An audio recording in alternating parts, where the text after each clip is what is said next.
Stepan sami mluvil o co? Dneska je mus.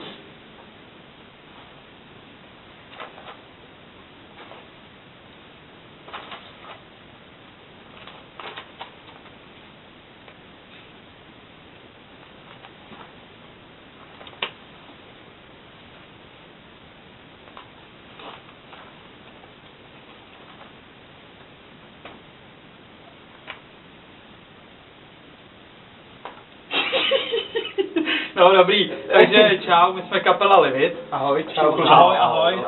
Ještě pořád. My bychom vás chtěli poprosit, protože... Maty, řekni to ty. Proč? Proč by měli hlasovat? My bychom chtěli být objevem roku 2013 v anketě Žebřík. Jo. To by bylo Ne, fajn. to je jako za loňský rok, víš. Takže tak si třeba pejt s Mladou v pohodě. Ne, já bych posíláme hlasy.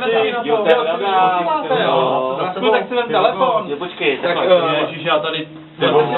postupně a já teda jdu takhle sem. Takže kluci tady za mnou vám řeknou, proč byste zrovna dneska nám měli poslat hlas. Je to taky jakoby překvapení od nich. Dneska ne. Dneska, jo, já to pouštím. Dneska, jo? Dneska, jo, jako my to přetáčíme, ale jako dneska, jo, takže proč by Radku kdy? Dneska. Super, proč by jako měli poslat hlas? Řekni to. Protože to je ten člověk tý růžový čepici, tak má zítra narozeniny. Dneska, vole. Dneska už Takže jako. dneska narozeniny. No. Takže i když to točíme včera, tak je vlastně dneska. Jako je trošku jako... Tak. No. A je časový posun, že jo, no a takže ten člověk má dneska narozeniny a nechce žádný jiný dárky, nic jinýho, než jednu SMS-ku. Ale pro celou kapelu, ale. Je takhle, to je vlastně pro celou kapelu, takže vlastně to je pravda, no ale je to i pro něj taky.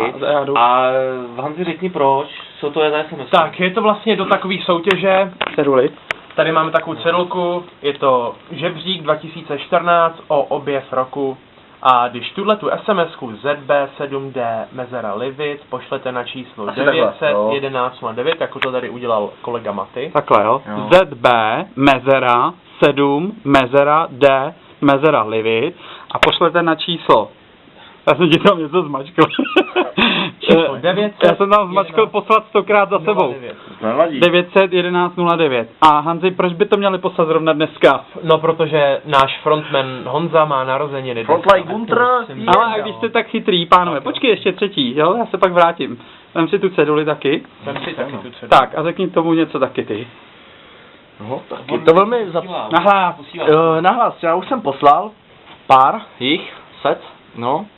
A proč to poslat? No, já si myslím, že jsme dobrý objev roku. Já jsem to zkoumal minule na přírodovědě pod mikroskopem. My jsme zapsali věc. Objev to byl povídej a já zaberu ještě tu ceduli. Dejte prostě pryč, ať to vidět celý. Byl to skutku objev, učitelka sama se divila, zda to je triblastika nebo něco takového, ale opravdu je to objev roku. Takže ty jsi skutečně byl ve škole. Já jsem skutečně, za první jsem byl skutečně ve škole, jo, a ještě jsem udělal objev. Ty jsi tady ještě. Samozřejmě. Tak ale, bando, já se taky jenom také pozdravím. Čau. Já se vás schválně zeptám, když už teda jako ty narozeniny má ten váš frontman dneska, jestli pak víte kolikátý, někdo z vás? 33, 4, 5, víc ne.